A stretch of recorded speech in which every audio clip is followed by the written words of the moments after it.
എല്ലാവർക്കും എൻ്റെ സ്നേഹവന്ദനം. സ്പിരിച്വൽ മോസസിലേക്ക് ഒരിക്കൽ കൂടെ സ്വാഗതം.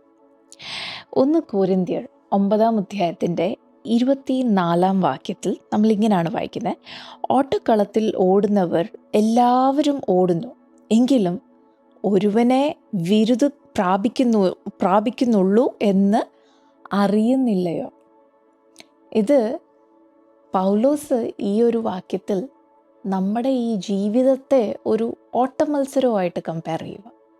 നമുക്കെല്ലാവർക്കും ഒളിമ്പിക് ഗെയിംസിനെ കുറിച്ച് അറിയാം അല്ലേ?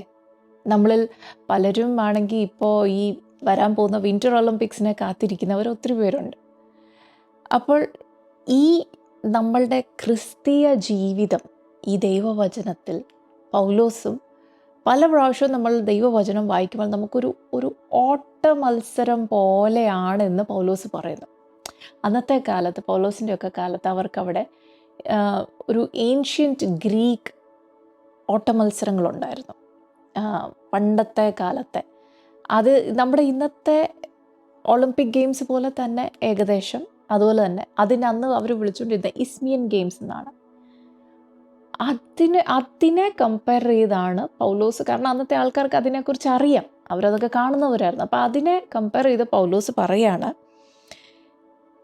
എല്ലാവരും ഓടുന്നു, എല്ലാവരും അധ്വാനിക്കുന്നു, ഒരാൾക്ക് കിട്ടുന്നുള്ളൂ. പക്ഷെങ്കിൽ ഇവിടെ പൗലോസ് പറയുന്ന പല കാര്യങ്ങൾ ശ്രദ്ധിക്കേണ്ട ഒരു കാര്യം. ഇപ്പം നമ്മളാണെങ്കിൽ ഇന്നത്തെ നമ്മളുടെ ജീവിതത്തിൽ നമ്മുടെ ഇപ്പോഴത്തെ ഒരു സ്റ്റൈൽ അനുസരിച്ച് നമ്മൾ പലപ്പോഴും നമ്മുടെ പിള്ളേരോടാണേലും പറയും, ജയിക്കുവോ തോക്കുവോ എന്നുള്ളതല്ല, it's not about winning or losing, it's about how you play the game. നമ്മൾ എങ്ങനെയാണ് ഈ കളി കളിക്കുന്നു എന്നുള്ളതാണ് പ്രാധാന്യം. അത് ശ്രദ്ധിച്ചാൽ മതി, ജയിച്ചില്ലെങ്കിലും സാരമില്ല. അങ്ങനെ നമ്മൾ പിള്ളേരെയൊക്കെ പറഞ്ഞ് ആശ്വസിപ്പിക്കാറുണ്ട്. പിന്നെ ഈ ഒരു ഐഡിയ എന്താ, ജയിച്ചില്ലേലും കുഴപ്പമില്ല, നമ്മൾ ഇതിലെല്ലാം ഒന്ന് ആകുക അല്ലെങ്കിൽ ഇതിനെല്ലാം പാർട്ടിസിപ്പേറ്റ് ചെയ്യുക എന്നുള്ളതാണ് ഇമ്പോർട്ടൻ്റ് എന്നുള്ളത് നമ്മുടെ പഠനത്തിലും സ്പോർട്സിലും അതുപോലെ തന്നെ താലന്ത് പരിശോധനയിലും ഒക്കെ നമ്മളിങ്ങനെ പറയും. അതൊക്കെ നമ്മുടെ ഈവൻ ജോലിയിൽ പോലും നമ്മൾ അതിനെ അപ്ലൈ ചെയ്യാൻ നോക്കും. പക്ഷെങ്കിൽ ഒരു ക്രിസ്ത്യാനിയെ സംബന്ധിച്ചിടത്തോളം, അല്ലെങ്കിൽ ഒരു ദൈവ പൈതലിനെ സംബന്ധിച്ചിടത്തോളം പൗലോസ് പറയുന്നത്, ബൈബിൾ പറയുന്നത്, ദാറ്റ് ഫോർ എ ക്രിസ്ത്യൻ, ഒരു ക്രിസ്ത്യാനി ഒരു ജീവിതം എന്ന ഈ റേസ് ഓടുമ്പോൾ ഇത് ജയിക്കാൻ വേണ്ടി തന്നെ ഓടണം. ഇത് ചുമ്മാ ജയിച്ചില്ലെങ്കിലും കുഴപ്പമില്ല എന്നുള്ള ആറ്റിറ്റ്യൂഡിൽ ഓടാനുള്ള റേസ് അല്ല ഈ പറയുന്ന ഓട്ടമത്സരം. ഈ 24-ാം വാക്യത്തിൻ്റെ 2-ാം ഭാഗത്ത് മുന്നോട്ട് പോകുമ്പോൾ, run in such a way as to get the prize, ആ പ്രൈസ് ലഭിക്കാനല്ല, ആ വിരുദ് ലഭിക്കാൻ വേണ്ടി തന്നെ നീ ഓടണം. അങ്ങനെ അവിടെ പൗലോസ് വളരെ സ്പഷ്ടമായി പറയുന്നു. അപ്പം നമ്മളുടെ ഇന്നത്തെ ചിന്താഗതികൾ അല്ല ബൈബിള് പറയുന്നത്. ബൈബിള് പറയുന്ന ജീവിതം എന്ന ഈ ഓട്ടത്തിൽ നീ ജയിച്ചേ പറ്റൂ. നീ ഒരു ദൈവ പൈതലാണോ, നീ ജയിച്ചേ പറ്റൂ.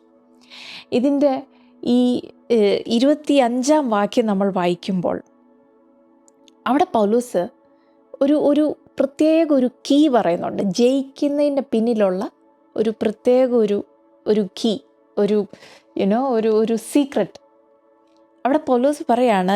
ഇംഗ്ലീഷ് ബൈബിളിൽ പറഞ്ഞ every athlete exercises self control in all things. അവിടെ മലയാളം ബൈബിളിൽ പറയുന്നത്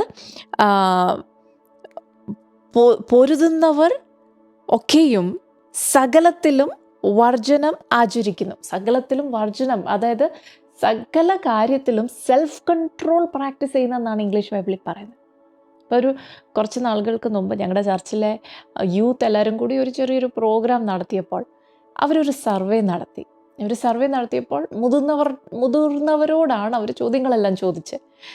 അപ്പോൾ അതിനകത്ത് ചോദ്യങ്ങളിൽ ഒരു ചോദ്യം ഇതായിരുന്നു: ആത്മാവിൻ്റെ ഫലങ്ങളിൽ, അല്ലെങ്കിൽ ആത്മാവിൻ്റെ ഫലത്തിൻ്റെ ഏത് ഭാഗമാണ് നിങ്ങൾക്ക് പുറപ്പെടുവിക്കാൻ നിങ്ങളുടെ ജീവിതത്തിൽ ഏറ്റവും ബുദ്ധിമുട്ടായിട്ടുള്ളത്? അപ്പോൾ ആ ചോദ്യത്തിന് മാക്സിമം പേരും മറുപടി പറഞ്ഞത് എന്തെന്നറിയോ? സെൽഫ് കൺട്രോൾ എന്ന് പറയുന്ന ആ ഒരു ഭാഗം, ആത്മാവിൻ്റെ ഫലം പുറപ്പെടുവിക്കാൻ നമുക്ക് ബുദ്ധിമുട്ടാണ്, അത് പ്രാക്ടീസ് ചെയ്യാൻ ബുദ്ധിമുട്ടാണ്. അപ്പോൾ പൗലോസ് പറയാണ്, ജയിക്കണമെന്നുണ്ടെങ്കിൽ an athlete must practise self control in all things. എല്ലാ കാര്യത്തിലും മലയാളം ബൈബിളിൽ എല്ലാത്തിലും വർജനം ആചരിക്കുന്നു, അല്ലെങ്കിൽ എല്ലാ കാര്യത്തിലും സ്വയം ഒരു കൺട്രോൾ പ്രാക്ടീസ് ചെയ്തേ മതിയാകൂ. അങ്ങനെ ചെയ്താൽ നീ ജയിക്കും. അപ്പോൾ ഇവിടെ പറയുന്നത് എന്തിൽ സെൽഫ് കൺട്രോൾ പ്രാക്ടീസ് ചെയ്യണമെന്ന് പറയുന്നത്? ഇൻ ഓൾ തിങ്സ്, എല്ലാ കാര്യത്തിലും. 1-2 കാര്യത്തിൽ പോരാ.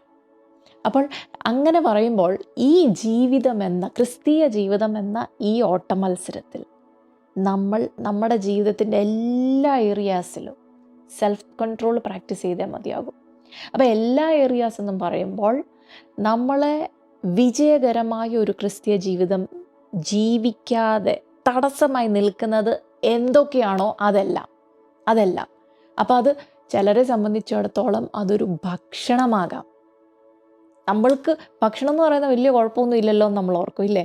പക്ഷെ ചിലപ്പം ആ ഭക്ഷണം കഴിക്കുന്ന ആ ഒരു ശീലമുണ്ടല്ലോ, ഒരു പ്രത്യേക എല്ലാം കിട്ടുന്ന എല്ലാം കഴിക്കും, അല്ലെങ്കിൽ ഒരു കൺട്രോൾ ഇല്ലാതെ കഴിക്കും. അത് തന്നെ നമ്മുടെ ശരീരത്തിനെ എഫക്റ്റ് ചെയ്ത് നമ്മുടെ ക്രിസ്തീയ ജീവിതത്തെ തന്നെ എഫക്റ്റ് ചെയ്യുന്ന ഒരു ഡിസിപ്ലിൻ ഇല്ലാത്ത ഒരു ലൈഫായിട്ട് മാറും. അപ്പോൾ ചിലരെ സംബന്ധിച്ചോളം ഭക്ഷണം കഴിക്കുന്ന ആ ഒരു ഏരിയയിലാകാം ഡിസിപ്ലിൻ പാലിക്കേണ്ടിയ, അല്ലെങ്കിൽ സെൽഫ് കൺട്രോൾ പാലിക്കേണ്ടി. ചിലരെ സംബന്ധിച്ചിടത്തോളമോ ഈ ഒരു ലക്ഷ്യവുമില്ലാതെ ഇങ്ങനെ ഫോണിൽ ഇങ്ങനെ സ്ക്രോൾ ചെയ്ത് രാവിലെ തൊട്ട് വൈകുന്നേരം വരെ ഇങ്ങനെ ഇരിക്കുന്ന ആ ഒരു ഇരിപ്പുണ്ടല്ലോ, അവിടെയാണ് സെൽഫ് കൺട്രോൾ പാലിക്കേണ്ടത്. കാരണം പൗലോസ് പറയുന്ന എല്ലാം in all things self control പാലിക്കണം. ഇതൊക്കെ നമ്മുടെ ഈ ക്രിസ്തീയ ജീവിതം എന്ന് പറയുന്ന ഈ ഓട്ടത്തെ എഫക്റ്റ് ചെയ്യുന്ന കാര്യങ്ങളാണ്.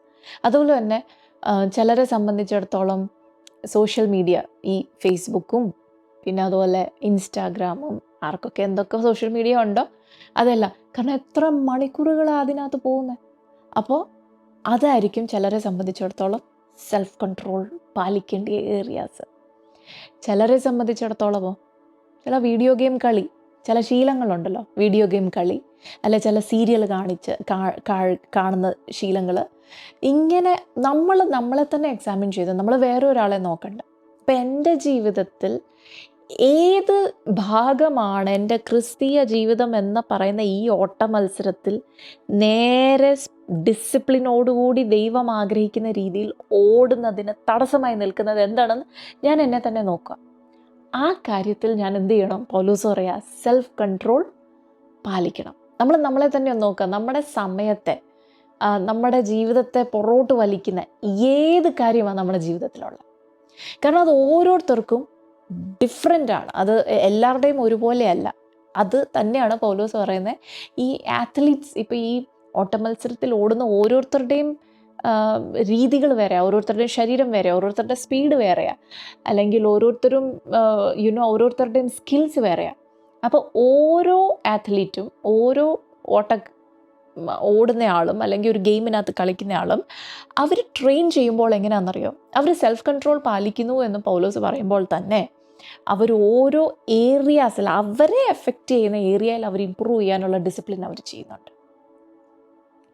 പ്രിയ ദൈവമക്കളെ, നമ്മുടെ ജീവിതത്തിൽ നമ്മളത് ചെയ്തേ പറ്റൂ. അതങ്ങനെ ഒരു സെൽഫ് കൺട്രോൾ നമ്മൾ പ്രാക്ടീസ് ചെയ്തേ പറ്റൂ. കാരണം എന്താണെന്നറിയോ? ഈ ബൈബിൾ നമ്മളോട് പറയുന്നത്, നമ്മളെ വിളിച്ചിരിക്കുന്നത് വെറുതെ ഒരു ഓട്ടം ഓടാനല്ല.